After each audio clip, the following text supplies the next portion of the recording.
ఈరోజు వార్తలు చూద్దాం రండి. ఉచిత పథకాలపై సుప్రీంకోర్టు ఆగ్రహం. ఎన్నికల ముందు రాజకీయ పార్టీలు ప్రకటించే ఉచిత పథకాల సంస్కృతిపై సుప్రీంకోర్టు తీవ్ర అసంతృప్తి వ్యక్తం చేసింది. రాష్ట్రాలు అప్పుల్లో ఉన్నప్పటికీ ఇలాంటి హామీలు ఇవ్వడంపై స్పందిస్తూ మనం ఎటువంటి సంస్కృతిని అభివృద్ధి చేస్తున్నామని ప్రశ్నించింది. తమిళనాడు రాజకీయాల్లో కీలక మార్పు. రాబోయే అసెంబ్లీ ఎన్నికల కోసం అధికార డీఎంకే పార్టీతో విజయకాంత్ స్థాపించిన డీఎండీకే చేతులు కలిపింది.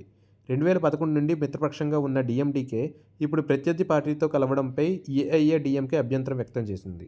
ఐఐటీ విద్యార్థులకు గుడ్ న్యూస్. దేశంలోని వివిధ ఐఐటీల మధ్య విద్యార్థులు ఒక సెమిస్టర్ లేదా కోర్సును ఇతర క్యాంపస్లలో చదువుకునే వెసులుబాటును ఐఐటీ మద్రాస్ ప్రకటించింది. దీనివల్ల విద్యార్థులు ఒక ఐఐటీలో ఉంటూనే మరో ఐఐటీలో క్రెడిట్స్ పొందే అవకాశం లభిస్తుంది.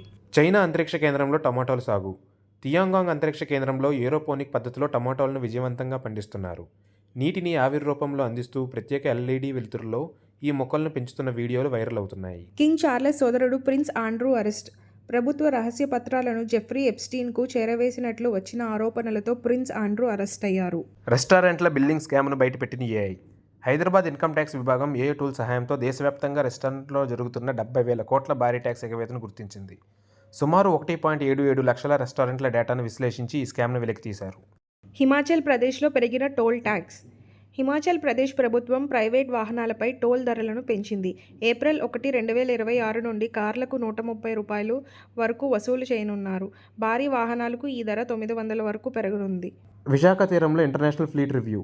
విశాఖపట్నం తీరంలో జరిగిన అంతర్జాతీయ నౌకాదళ ప్రదర్శనలో 74 దేశాలకు చెందిన 85 యుద్ధ నౌకలు పాల్గొన్నాయి. రాష్ట్రపతి ద్రౌపది ముర్ము ఐఎన్ఎస్ సుమేధా నౌక ద్వారా ఈ సమీక్షను నిర్వహించారు. ఉత్తర కొరియా కొత్త క్షిపణి లాంచర్లు. ఉత్తర కొరియా అధినేత కిమ్ జాంగ్ ఉన్ 50 కొత్త అణు సామర్థ్యం గల రాకెట్ లాంచర్లను ఆవిష్కరించారు. ఇవి ఏఐ సాంకేతికతతో పనిచేస్తాయని, శత్రువులకు ఇవి అత్యంత ప్రమాదకరమని ఆయన పేర్కొన్నారు. పాకిస్తాన్ హాకీ కెప్టెన్పై 2 ఏళ్ల నిషేధం.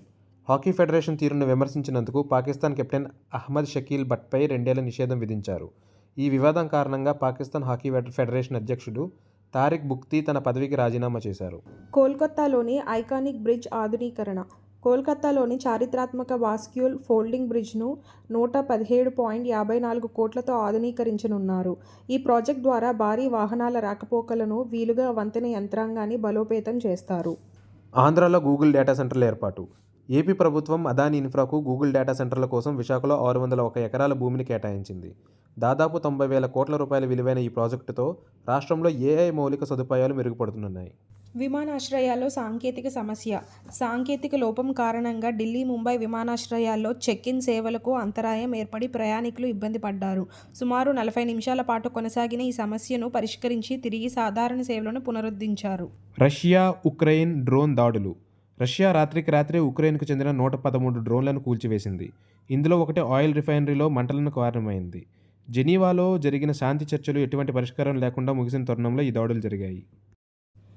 ఇటలీపై వెస్టిండీస్ 42 పరుగుల తేడాతో విజయం సాధించింది. శ్రీలంక నిర్దేశించిన 179 పరుగుల లక్ష్యాన్ని జింబాబ్వే 6 వికెట్లు కోల్పోయి ఛేదించింది. కెనడాపై 82 పరుగుల భారీ తేడాతో ఆఫ్ఘనిస్తాన్ గెలుపొందింది. Please like, share and subscribe to our channel. Thank you.